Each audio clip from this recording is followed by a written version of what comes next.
don't know about you, but for me, when it's snowing outside, I just want to curl up with some nice warm comfort food. So today, I'm making beef cacciatore stew. It's the perfect dish for those cold, snowy winter days. To start this dish, heat up a nice large pot with olive oil, and once that's hot, you're gonna add in some cubed beef. Hear that sizzle? That's exactly what it's supposed to do. You really wanna brown it first before you start adding anything else because it gives it really good texture and taste. I'm gonna season this beef with some salt, some pepper, and some garlic powder.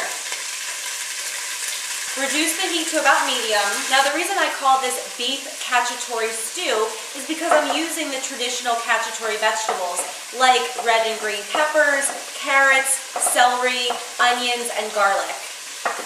If I could sneak vegetables into a dish, you know I'm gonna do it. I thought I was going into work today, but I woke up, started getting ready, and looked outside and watched the forecast, and it said, stay inside, the roads are terrible.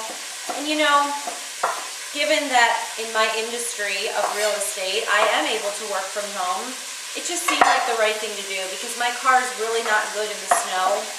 And so I figured, why risk it? I'm gonna work from home and make some delicious beef cacciatore stew.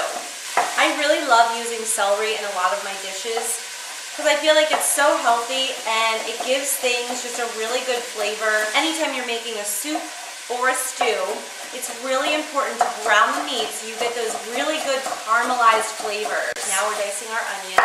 So we're gonna dice this not too small. I do want there to be some remnants of this in the dish, and we're gonna add in these big chunks of onion. Now we're going to add in some carrots. These baby carrots, I love just keeping them around the house because they're so convenient to whip out anytime you need them quickly. You don't have to peel them. They're just there for you. So it makes life very simple and easy, which who doesn't love simple and easy? We have enough crazy things going on. We don't need cooking to be another one of them. All right, now the last thing we're gonna add in is some of this red pepper.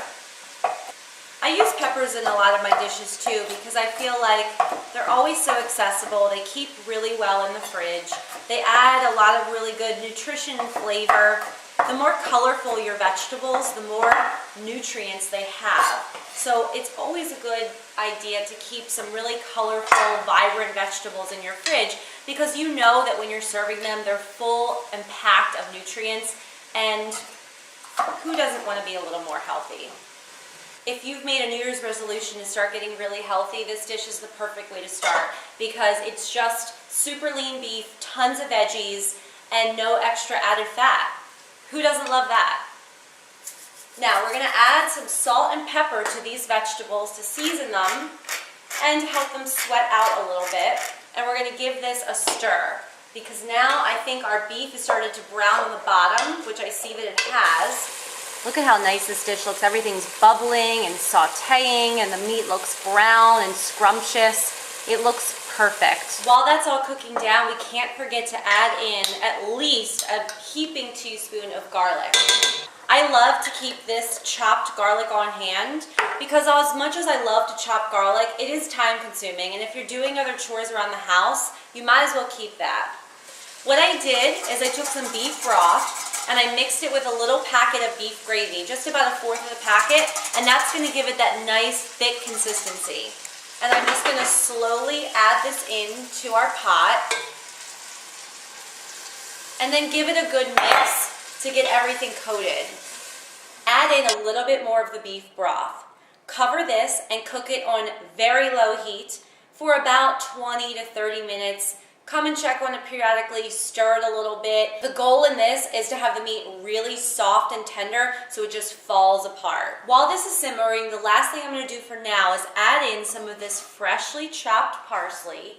I absolutely love using parsley in and on top of all my dishes because it gives it a really fresh green flavor.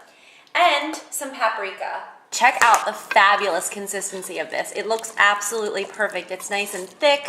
Everything is cooked beautifully and perfectly. I can only imagine how amazing it's going to taste. Now that the stew is totally ready, To serve it, top it with some fresh parsley and serve it over brown rice. It will be a crowd pleaser for sure. Thank you so much for watching. Until next time, keep it real and I'll keep it sexy.